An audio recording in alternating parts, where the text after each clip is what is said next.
किसी के मन की बातें पढ़ने के लिए आपको 3 तरीके पता होने चाहिए। ये तरीके सीखना बहुत महत्वपूर्ण है। इन तरीकों को सीखकर आप आसानी से समझ सकते हैं कि कोई कैसा सोच रहा है। तो आइए, मैं आपको गौतम बुद्ध की एक कहानी सुनाता हूं जो आपको दूसरों के मन को पढ़ने के तरीके सिखाएगी। बहुत समय पहले की बात है। एक छोटे से गांव में 2 भाई थे। बड़े भाई को अंधा था, इसीलिए वह हमेशा घर पर ही रहता था और छोटे भाई खेती करता था। हालांकि खेतों में बहुत सारे जानवर थे और उनके कारण पूरी कृषि बर्बाद हो रही थी। इससे छोटे भाई को बहुत परेशानी हो रही थी। फिर एक दिन उसे ख्याल आया कि वह अपने अंधे बड़े भाई की मदद क्यों नहीं लेता, ताकि वह खेतों से जानवरों को भगा सके। क्योंकि उसका बड़ा भाई अंधा था, वह खेत में बैठकर जानवरों की आवाज सुनते ही उन्हें डरा सकता था। इस तरीके से हमारी कृषि बच सकती थी। इस सब कुछ सोचने के बाद उसने अपने खेत में एक छोटा सा झोपड़ा बनाया और अपने अंधे भाई को उसमें रखा। उसने उससे कहा, भाई, अगर तुम किसी जानवर की आवाज सुनो तो जोर से चिल्लाओ और जानवर यहां से भाग जाएंगे। इससे हमारी फसलें बच जाएगी। बड़ा भाई अपने छोटे भाई के विचार से सहमत हो गया और खेत में बैठने लगा। जब कभी उसे किसी जानवर की आवाज सुनाई पड़ती, वह तुरंत जोर से चिल्लाने लगता और जानवरों को डरा कर भगा देता। वे कई दिनों तक यह अभ्यास जारी रखते हैं। एक दिन एक हिरण उनके खेत में दौड़ रहा था और खेत को तोड़कर भाग गया। हालांकि एक राजा भी वहां था जो हिरण की पीछा कर रहा था। राजा का ध्यान अंधे भाई पर गया और उनसे पूछा, क्या तुमने यहां एक हिरण देखा है? जवाब में अंधे भाई ने कहा, मैं अंधा हूं, मैं कैसे हिरण देख सकता हूं? पर मैं तुम्हें इतना बता सकता हूं कि मेरी खेत से जो जानवर भाग गया है वह आपकी पीछा करने लायक नहीं है। आप अपना समय बर्बाद कर रहे हैं। राजा उस अंधे के शब्दों से चौंका हुआ था। उसे आश्चर्य हुआ कि अंधा यह कैसे कह सकता है कि जो हिरण मैं ढूंढ रहा हूं वह पीछा करने लायक नहीं है। तब राजा ने अंधे से कहा, क्या तुम मुझसे झूठ नहीं बोल रहे? एक ओर तुम कहते हो कि तुम अंधा हो और दूसरी ओर तुम यह दावा करते हो कि वह जानवर जो यहां से भाग गया है मेरे पीछे पड़ने के लायक नहीं है। फिर अंधा भाई ने कहा, ओ राजा, वह प्राणी जिसे तुम हिरण समझ रहे हो वह वास्तव में हिरण नहीं है। वह एक मादा हिरण है और मेरे ज्ञान के अनुसार वह गर्भवती है। मैंने कभी सुना नहीं है कि कोई राजा एक गर्भवती मादा हिरण की शिकार करता है। इसलिए मैं तुम्हें यह कह रहा हूं कि वह तुम्हारे पीछे पड़ने के लायक नहीं है। तुम्हें उसकी पीछा करने में अपना समय बर्बाद नहीं करना चाहिए। यह सुनकर राजा और भी हैरान हुआ। उसे समझ में नहीं आया कि अंधा यह कैसे जान सकता है कि वह गर्भवती मादा हिरण है। उसने सोचा कि कैसे एक अंधा यह जान सकता है मैं जिस हिरण की शिकार कर रहा हूं वह क्या गर्भवती है या नहीं। इस अद्भुत अंधे का इतना आत्मविश्वास के साथ कैसे कह सकता है? इसलिए मुझे इसे जांच करना होगा। इसलिए राजा ने सत्यता जानने का निश्चय किया और अपने कमांडर से कहा, कमांडर, मुझे चाहिए कि वह प्राणी जिंदा रहे, क्योंकि मुझे जांच करना है कि यह वाकई एक गर्भवती मादा हिरण है। यह अंधा आदमी इतनी आत्मविश्वास के साथ कह रहा है और मुझे यह सुनिश्चित करना है। जाओ और जांचो कि क्या वह एक गर्भवती मादा हिरण है। राजा के आदेश पर कमांडरों ने हिरण को पा करने के लिए चला गया। कुछ समय बाद जब वह लौटे तो राजा से कहा, राजा, यह अंधा आदमी पूरी तरह से सही कह रहा है। वह वाकई एक गर्भवती मादा हिरण है। इस सुनकर राजा हैरान हो गया। उसे समझ में नहीं आया कि यह अंधा आदमी कैसे जान सकता है कि वह गर्भवती मादा हिरण है। राजा के मन में कई सवाल उठे। आखिरकार राजा ने इस पर पूरी तरह से समझौता करने का निश्चय किया और अंधे से कहा, सुनो, मुझे यह नहीं पता कि तुम सचमुच अंधे हो या नहीं, लेकिन मैं तुमसे एक सवाल पूछने आया हूं। क्या तुम मेरे सवाल का सही जवाब दोगे? जवाब में अंधे ने कहा, राजा, आप मुझसे जो भी पूछना चाहेंगे मैं आपको सच्चाई से जवाब दूंगा। राजा ने कहा, देखो, एक ओर तुम कहते हो कि तुम अंधे हो और दूसरी तरफ तुमने मुझे कहा कि मैं जिस जानवर की मैं पीछा कर रहा था, तुम कहते हो कि वह गर्भवती मादा हिरण है और साथ में तुम्हें यह भी पता लगाता है कि तुम्हारे खेतों में जानवर कब आते हैं और कब जाते हैं। तुमने यह सब कैसे अनुमान लगाया? तब अंधा आदमी ने समझाया, सर, जब आप उस मादा हिरण की पीछा कर रहे थे तो उसकी गति और दौड़ते हुए आवाज से ही मुझे पहले से ही समझ आ गया था कि यह हिरण है और मेरी खेत की बांध काफी छोटी थी, उसकी ऊंचाई ज्यादा नहीं थी। अगर यह सामान्य हिरण होती तो वह आसानी से उस बांध को पार कर सकती थी, लेकिन वह हिरण ने उस बांध को तोड़कर भाग लिया था, और यदि वह बांध पार करने की कोशिश करती तो उसके संतान को खतरा होता। इसलिए मुझे समझ में आ गया कि वह गर्भवती है। इस व्याख्या को सुनकर राजा अंधे के विशेष ज्ञान और कौशल को देखकर चौंके हुए हैं। वह समझता है कि यह व्यक्ति अंधा होने के बावजूद अनोखी जानकारी और क्षमताओं से संपन्न है। राजा इसका लाभ उठाने का निश्चय करता है और अंधे से एक और सवाल पूछता है। राजा कहते हैं, तुम बुद्धिमान हो और तुम्हारी कई बातों की गहरी समझ लगती है।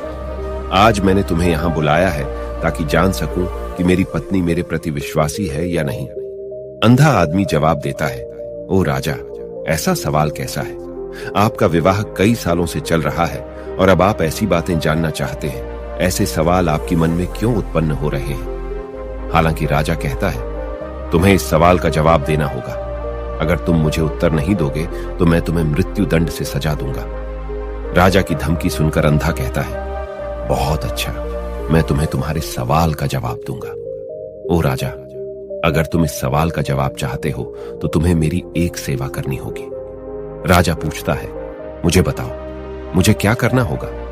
व्यक्ति जवाब देता है, उसके लिए तुम्हें अपनी पत्नी को मेरे साथ एक कमरे में अकेले छोड़ देना होगा।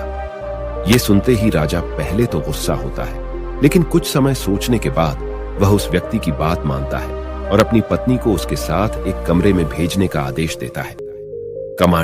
कमांडर उस पर क्रियान्वयन करता है और अंधे आदमी और रानी को एक कमरे में अकेले छोड़ देता है। उस समय अंधा अपनी बात कहते हैं, मुझे तुम्हें छूना है। यह सुनते ही रानी बहुत गुस्से से भरी हो जाती है और अंधे को पीटने लगती है, कभी हाथों से तो कभी पैरों से और कभी पूरी ताकत से। वह उसे बेहद बेरहमी से पीटती है। बाद में किसी तरह अंधा अपनी जान बचा लेता है और राजा के पास जाता है। उसने राजा से कहा, ओ राजा, आपकी पत्नी विश्वासी नहीं है। इस सुनते ही राजा बहुत गुस्से से भरकर अपनी तलवार निकालता है और सीधे अपनी पत्नी के पास जाता है। उसने उससे गुस्से में कहा, रानी, आज मैं तुमसे एक सवाल पूछूंगा और तुम्हें सच्चाई से जवाब देना होगा। अगर तुमने झूठा बोला तो मैं तुम्हारा सर तुरंत अलग कर दूंगा। फिर उसने पूछा, मुझसे कहो, क्या तुम विश्वासी हो या नहीं? इस पर रानी ने कहा, ओ राजा, तुम मुझे मार दो, लेकिन मैं विश्वासी नहीं हूं। राजा बहुत खुश हुआ क्योंकि वह सब कुछ जो अंधे ने कहा था वह पूरी तरह से सच था। इस सुनते ही राजा तत्काल अंधे के पास जाता है और पूछता है, तुमने कैसे जान लिया कि मेरी पत्नी विश्वासी नहीं है? अंधा उत्तर देता है, ओ राजा, यह काफी सरल है। मैंने आपकी पत्नी से कहा कि मैं उसे छूना चाहता हूं और वह इतनी रोष में आ गई कि मुझे मारने लगी। वफादार औरत कैसे किसी अन्य पुरुष को छू सकती है? जब मैंने उससे कहा कि मैं उसे छूना चाहता हूं, वह मुझे इनकार कर सकती थी, लेकिन उसने मुझे मारना शुरू कर दिया और उस प्रक्रिया में उसने मेरे पूरे शरीर को छुआ। अब तुम मुझसे बताओ, इस प्रकार की औरत विश्वासी कैसे हो सकती है? राजा कहता है, तुम बहुत बुद्धिमान हो। ठीक है, तो चलो आगे बढ़ते हैं। उसके बाद वह जोर से कहता है, एक और सवाल का सही जवाब दो और मैं तुम्हें यहां से जाने दूंगा।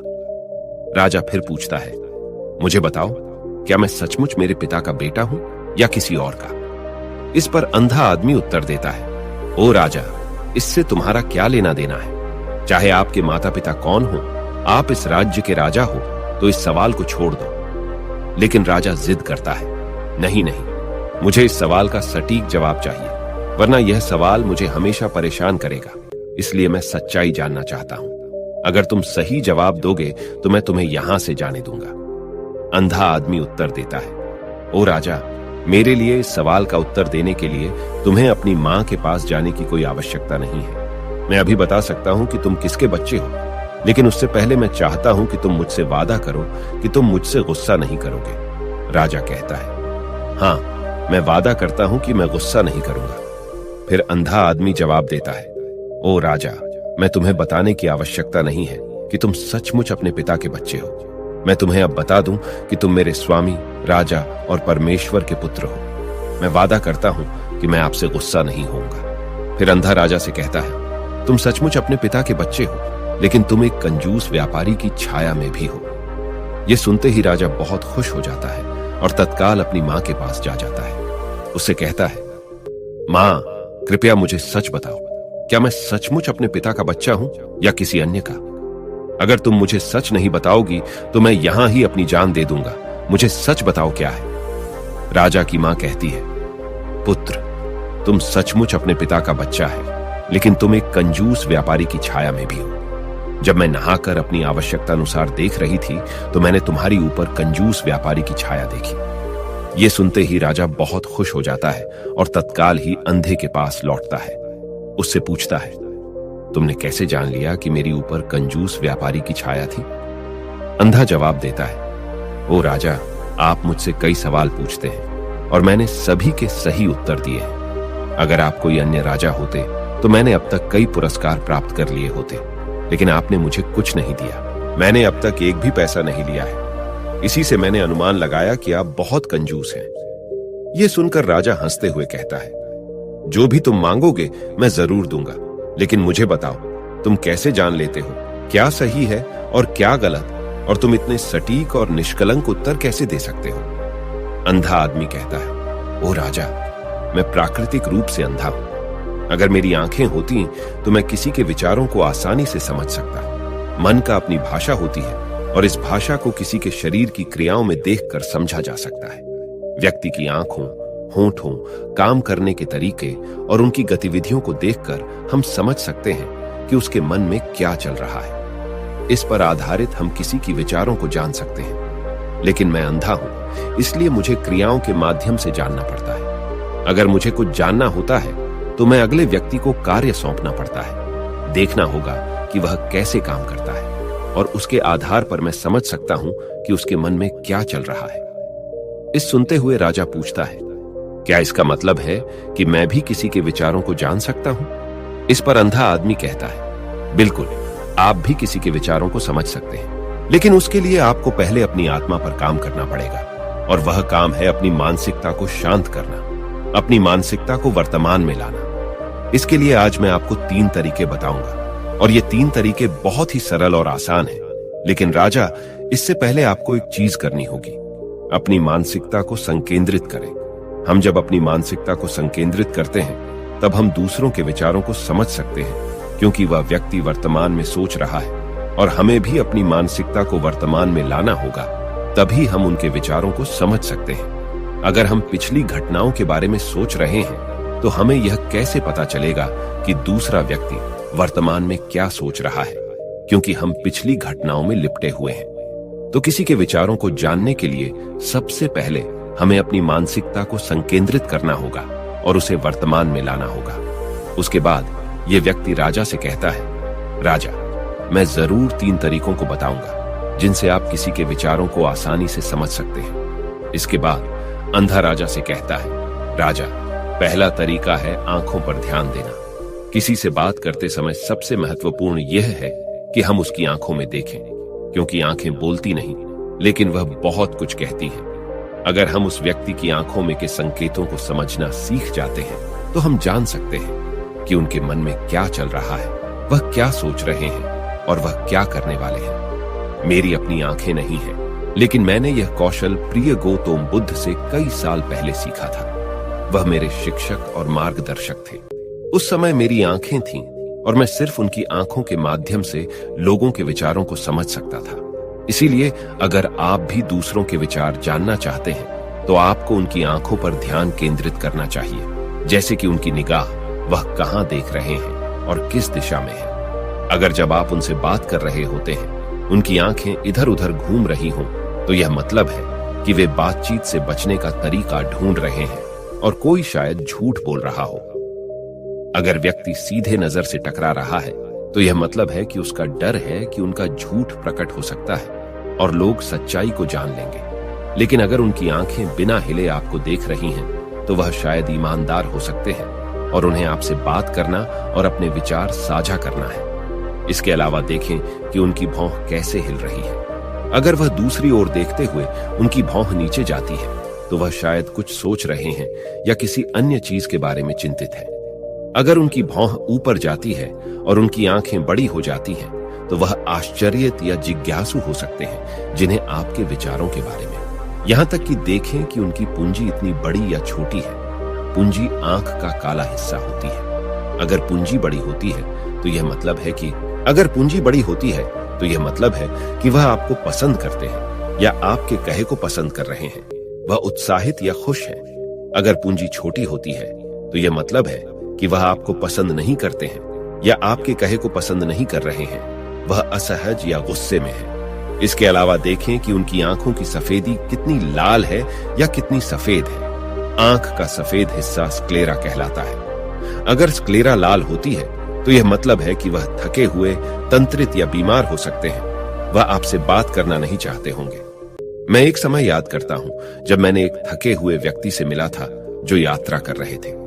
हम जब बात कर रहे थे तो उसकी आंखें बहुत घूमती रहती थी, मुझे कभी देखती नहीं। इससे दिखाई देता था कि उसको चिंता थी और वह जल्दी जाना चाहता था। मुझे लगा कि वह कुछ छुपा रहा हो सकता है। वह मेरे साथ बात करना नहीं चाहता था, इसलिए मैंने उससे और सवाल पूछे। मैंने पता लगाया कि उसका एक गुप्त योजना था। इसी तरह अन्य भी चेहरे की भावनाओं की अन्य व्यक्तिगत व्यवहार होते हैं जो हमें आसानी से व्यक्ति के विचार समझने में मदद कर सकते हैं। कभी कभी व्यक्ति अपने चेहरे के माध्यम से विभिन्न व्यवहार दिखाता है। यदि आप किसी के चेहरे के अभिव्यक्ति पर ध्यान देते हैं तो आप आसानी से समझ सकते हैं कि वह व्यक्ति निराश है, बहुत दुखी है या बहुत खुश है। आप यह भी समझ सकते हैं कि वह अंदर कैसा महसूस कर रहे हैं, और ये सब बातें उनके चेहरे की अभिव्यक्ति के माध्यम से निश्चित की जा सकती हैं। ओ राजा, चेहरा एक चित्र की तरह है जो दिखाता है कि लोग अंदर कैसा महसूस कर रहे हैं। अगर वे कुछ नहीं कहते हैं तो यदि आप लोगों को बेहतर समझना चाहते हैं तो आपको इन नीरव संकेतों पर ध्यान देना होगा। जब आप किसी को देखते हैं जिनका मुंह नीचे की ओर मुड़ जाता है और छोटे से दुखी चेहरा बनता है, तो आमतौर पर यह मतलब होता है कि वह खुश नहीं है, संतुष्ट नहीं है या कुछ हार गए हैं। आप उनकी आंखों और उनके शरीर से भी समझ सकते हैं कि वह कैसा महसूस कर रहे हैं। वह निचले भावनाओं को महसूस कर रहे हैं। दूसरी ओर, जब कोई बड़ी और सच्ची मुस्कान होती है जो आंखों और गालों को उठाती है, वह खुशी, मित्रता और दयालुता की संकेत है। इसमें आंखों का बड़ा महत्व है। जब वे छोटी और चमकीली होती है तो आप सुनिश्चित हो सकते हैं कि मुस्कान सच्ची है। देखें किसी व्यक्ति की भ्रूणी की जगह जहां त्वचा गहरी होती है और ढीली होती है। जब यह गहरी और तंग होती है तो यह अक्सर मतलब होता है कि वे उलझे हुए हैं, महसूस कर रहे हैं, कुछ कठिन या नई चीज को समझने की कोशिश कर रहे हैं। रुख का तरीका मुंह हमें बहुत कुछ बता सकता है। एक मुंह जो बंद और संकुचित हो, यह मतलब हो सकता है कि वह सहमत नहीं है, किसी चीज से संतुष्ट नहीं है या बातचीत करना नहीं चाहते।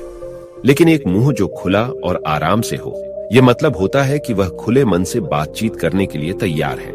जब आप चेहरे की इन संकेतों को देखने और समझने में महारथी हैं, तो आप यह जान सकते हैं कि लोग किस बारे में सोच रहे हैं और कैसा महसूस कर रहे हैं। चाहे वह अपनी भावनाएं बाहर कहें या चुप रहे, उनके चेहरे से हर बात साफ हो जाएगी। इसलिए कोई व्यक्ति जैसे भी अपने शब्दों से बोलता हो, आप उनके चेहरे से सब कुछ समझ सकते हैं। मैं आपको एक कहानी सुनाऊं।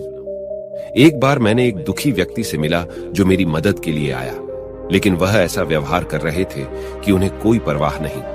लेकिन मैंने उनकी माथे पर एक छोटी सी रेखा देखी जिससे पता चला कि उनकी परेशानी थी। मैंने उनसे कहा कि मुझे अपनी समस्या बताएं और उन्होंने बता दी। इसके बाद उनको अच्छा लगा और मैंने उनकी मदद की। एक सच्ची मुस्कान आंखों को भी खुश बनाती है।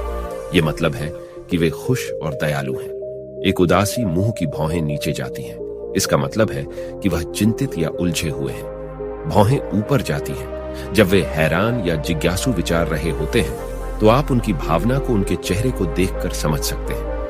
आगे बढ़ते हुए व्यक्ति राजा से तीसरी मेथड के बारे में बताते हैं, कहते हुए, ओ राजा, एक और भाषा भी है जो है, वह है हाथों की इशारों और शरीर की भाषा की। किसी के विचारों को समझने के लिए हमें हाथों की इशारों और शरीर की भाषा को समझना चाहिए। जब कोई व्यक्ति बातचीत करता है तो आपने देखा होगा कि वह अपने हाथों को हर समय हिलाता रहता है, इशारे करता है। शब्दों के अलावा उनकी शरीर की भाषा भी बड़ी भूमिका निभाती है। वह क्या सोच रहा है यह स्पष्ट करने में। ओ राजा, शरीर और हाथ बिना शब्दों के बहुत कुछ कह सकते हैं। यह शब्दों की तरह बातचीत का एक गुप्त तरीका है जहां आप देख सकते हैं कि लोग क्या चाहते हैं और कैसा महसूस कर रहे हैं। वे छोटी छोटी चीजों से जो वे करते हैं। किसी को ध्यान से देखें जब वह आपसे बात करते समय अपने उंगलियां तेजी से टैप करता है। जब उंगलियां किसी चीज पर तेजी से आवाज करती हैं, तो यह मतलब हो सकता है कि वह बोर हो रहे हैं, जल्दी में हैं या बातचीत जल्दी समाप्त करना चाहते हैं। मैं एक वक्त स्मरण करता हूं जब मैंने एक व्यक्ति से मिला जो मुझसे कुछ बेचना चाहता था और वह यही इशारा करता था। मुझे पता चल गया था कि वह घबराया हुआ था, तो मैंने उससे बेहतर कीमत पर खरीदने को कहा और उसका हैराना हो गया। कभी कभी किसी को अपनी बाहुएं आपस में जोड़ते हुए देखना, यह मतलब हो सकता है कि वह आपसे या आपके कहने से संतुष्ट नहीं है। वह अपने विचारों को आपसे छुपा रहे हैं। इस तरह से अपनी बाहुएं जोड़ने का तरीका उनके विचारों और भावनाओं को दूसरों से सुरक्षित रखने की तरह है। इस चिन्ह को देखकर आप जब उनसे बात करें तो दयालु और सतर्क रह सकते हैं, ताकि वह आपसे अधिक संतुष्ट और खुले मन से मिल सके। कभी कभी किसी व्यक्ति को आपस में झुकते हुए देखना, यह मतलब हो सकता है कि वह आपसे या आपके कहने से रुचाना रखते हैं। वह आपकी बातों को ध्यान से सुन रहे हैं, जिससे वह आपसे रुचाना रखते हैं और जानना चाहते हैं। इस तरह से अपने शरीर को हिलाने का यह तरीका दिखाता है कि वह आपकी बातों को सुनना, सीखना और समझना चाहते हैं। मैंने एक बुद्धिमान शिक्षक से मिला था जो ऐसा करते थे। वह बहुत शांत थे, लेकिन वह दिलचस्पी से आगे झुकते रहते थे, जिससे यह प्रकट होता था कि उन्हें उस विषय के बारे में और जानना था। कभी कभी लोग जब आपसे बात करते समय अपने चेहरे को छूने की आदत डालते हैं, तो आपको पता चल सकता है कि वह किस बारे में सोच रहे हैं। यह अक्सर मतलब रखता है कि वे चिंतित हैं या सोचते हैं। यह सब छूने का तरीका दिखाते हैं कि उनके मन और दिल में क्या हो रहा है। दूसरों की शरीर और हाथों से सही से समझने के लिए आपको धैर्य रखना पड़ता है, सावधानी से देखना पड़ता है और उन बातों को सराहना करनी पड़ती है जो वे नहीं कहते। ये छोटी पर महत्वपूर्ण संकेत, जैसे कि एक शांत पुस्तक, आपको उन भावनाओं और विचारों को दिखाते हैं जो उनमें छुपे हुए हैं और आपको उनसे बेहतर जुड़ने में मदद करते हैं। अगर हम इन 3 तरीकों पर ध्यान देते हैं और उन्हें सही से समझते हैं, तो हम तेजी से पता लगा सकते हैं कि किसी के मन में क्या चल रहा है, वह हमारी बातों को कितनी ध्यान से सुन रहे हैं और उनके मन में क्या हो रहा है। लेकिन इससे पहले आपको अपने मन को ध्यान में लाना होगा और उसे वर्तमान में लाना होगा। तभी आप इन सभी क्रियाओं पर ध्यान दे सकते हैं, उन्हें समझ सकते हैं और महसूस कर सकते हैं कि उनके मन में क्या चल रहा है। अन्यथा अगर आप पूर्व घटनाओं या भविष्य के योजनाओं में प्रवृत्त हैं, तो आप कभी भी व्यक्ति की शरीर भाषा पर ध्यान नहीं देंगे और आप कभी नहीं समझ पाएंगे कि उनके मन में क्या हो रहा है, वह क्या सोच रहे हैं। आपने कई महान संतों और ज्ञानी व्यक्तियों को देखा होगा जो आपको शांति से देखते हैं और आपको बता सकते हैं कि आपके मन में क्या चल रहा है, आपने उनसे क्या सीखा है। और इसका सबसे बड़ा कारण यह है कि वे आपको पढ़ सकते हैं, आपको समझ सकते हैं, क्योंकि उनका मन संकेतित, शांतिपूर्ण है। इसलिए वह आसानी से आपके विचारों को समझ सकते हैं। मुझे आशा है कि आपने अब तक कहानी का आनंद लिया है और इससे कुछ नया सीखा है।